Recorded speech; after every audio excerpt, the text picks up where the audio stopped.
Hmm.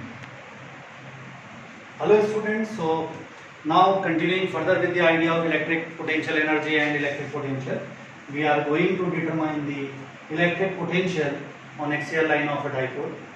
I have already discussed that the idea of potential is important because we are trying to apply the method of energy into the system of charges, and for that we need to rely on certain physical quantities which are scalar in nature, and electric potential energy and electric potential qualifies for that, and that is why we are trying to find it out. In the last chapter we have dealt with the electric dipole, and over there we have determined the electric field on the axial line as well as on the equatorial line. So we will repeat the same exercise for a dipole on axial as well as equatorial line in this video. So to begin with, let me take the first case. Suppose I have a dipole. Say the charges making the dipole are minus q and plus q, and they are connected by a line that is the axis of dipole. The length of this dipole is considered to be as 2l. Let me name this point as A, this point as B. And along this axial line there is a point C, which is at certain distance r from the center of dipole. That means this distance is L as well as this distance is L. Now I wish to determine the electric potential at point C. So the idea is already being discussed if you have understood the problems that I have dealt with in the earlier videos. At point C, this charge will generate a potential. At C, this charge will also generate a potential. And if I wish to know the overall potential at that point, I will simply add those two potentials. So the overall potential at C will be equal to potential at C due to minus Q plus potential at C due to plus Q. That's the simple idea. Now, potential at C due to minus Q. The formula for potential is 1 upon 4 pi epsilon naught Q over the distance. So the charge is minus Q. Remember, this symbol is very important. If you do not consider it, you may land into the wrong answer. So this minus is to be considered, and the distance from here to here, that would be R plus L. So that would be the potential at point C because of minus Q. Now we are willing to find the potential due to plus Q. So that is 1 upon 4 pi epsilon naught Q upon R minus L. This is the second term. So the overall potential at point C will be summation of these two terms. Now let me solve it further to write the expression in a more compact manner.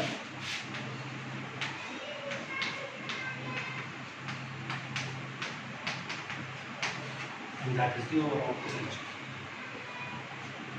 Further, this is Q over 4 pi epsilon naught R plus L minus R plus L over R square minus L square. These will cancel out, and this turns out to be 1 upon 4 pi epsilon naught Q into 2L over R square minus L square. That is the potential at point C. And before highlighting this result, let me further make it a more compact version of it. Q into 2L is dipole moment P. So that means V equals to 1 upon 4 pi epsilon naught P over R square minus L square. That is the result. And the result is only true for the situations where R is greater than. We cannot consider this result true for this point, because for this point R will be less than L. So that result doesn't apply to this situation. We have to go beyond R, L at certain point here. Okay. Now, if the dipole is short, for a short dipole means the separation between these two is very, very small, and in such a situation R is bound to be much larger than L, and in that case L square can be dropped. So the result simply becomes V equals to 1 upon 4 pi epsilon naught P over R square, and that's the answer. So you can see that determining the electric potential at a point on the axial line is a much simpler exercise as compared to determining the electric field strength at that point. And over there, the variation was inversely proportional to r cube, and over here it is inversely proportional to r square. Over there the numerator was 2p, over here the numerator is p. So this is the formula for electric potential at a point on axial line, and beware that the results are valid only if the value of r is greater than L or much greater than L. Okay, so this is the case when we are talking about the electric potential at a point on axial line of dipole. What will be the case if we are talking about the electric potential on equatorial line of dipole? On equatorial line. Equatorial. Now where the equatorial line is, rather to say the better idea is to call it equatorial plane rather than the equatorial line. You would realize that why I am saying so. In most of the books it is written as equatorial line, but I would prefer calling it equatorial plane. This is minus q, this is plus q, and this is the line which joins the two charges in the system, and that's the input. So if I imagine a line which is bisecting the line joining the two charges, then that is our equatorial line. And if I rotate this line about this axis, and if I rotate it pretty faster, then it will trace out a plane, and that plane is called as equatorial plane. Just imagine two charges and a book just bisecting the line joining with those two charges. So that book is considered, the cover of that book can be considered as the equatorial plane. So in this situation, let me imagine that there is a point over here. Say this point is at a distance r from the center of dipole, and this distance is L, this distance is also L, because this is the bisector, so both lengths must be equal. Now what will be the potential at this point? This is as usual A, this is as usual B, and I name this point as D because C was considered over there. So potential at point D will be equal to potential U2 minus Q plus potential U2 plus Q. Now what is the potential U2 minus Q? Potential U2 minus Q will be equal to 1 over 4 pi epsilon naught minus Q, do remember to take the sign, over AD, plus 1 upon 4 pi epsilon naught Q over BD.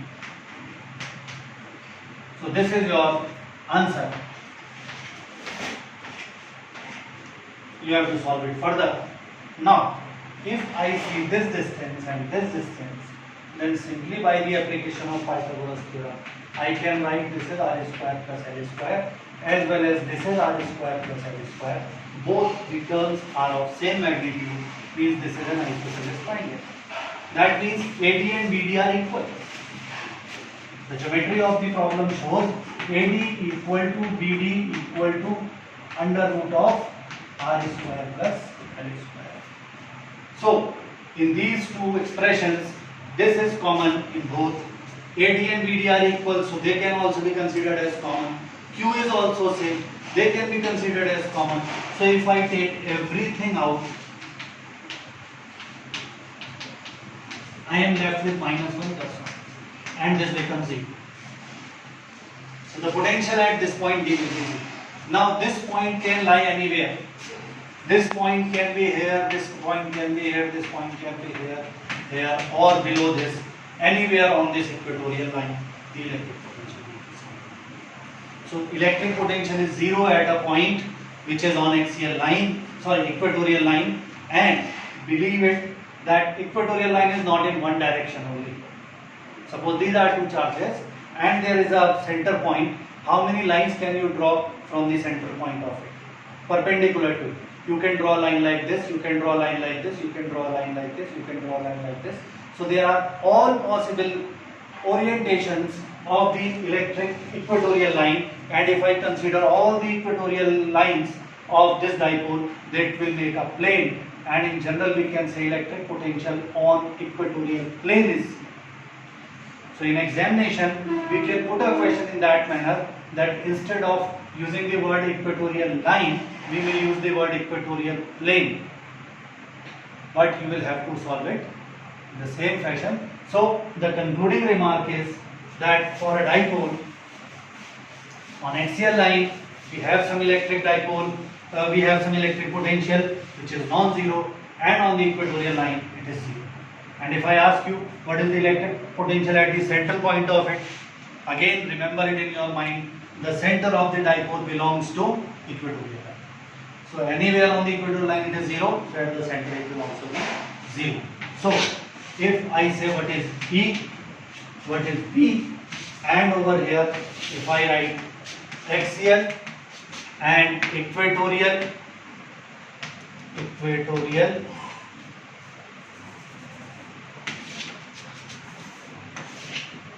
this is E, this is B. So E is equals to, on axial line I am writing P over R, or a short dipole I am writing, and on equatorial it is 1 upon 4 pi epsilon naught P over R. So P over R cube is on equatorial line, 2P upon R cube is on axial line. Potential 1 upon 4 pi epsilon naught P over R square, and over here it is 0. So this is a case where V is 0 but E is not 0. We can have another case also where V is turning out to be 0 but E is non-zero. There are certain cases, we will discuss them later on. It means that there is no any hardcore ruling that if E is 0, V must be 0. It may or may not be true, and it is vice versa also, that if V is 0, E may or may not be 0. So you should remember the examples for both these cases, and this case clearly shows that if V is 0, E is not. So that's all for these two cases, and see you in the next video.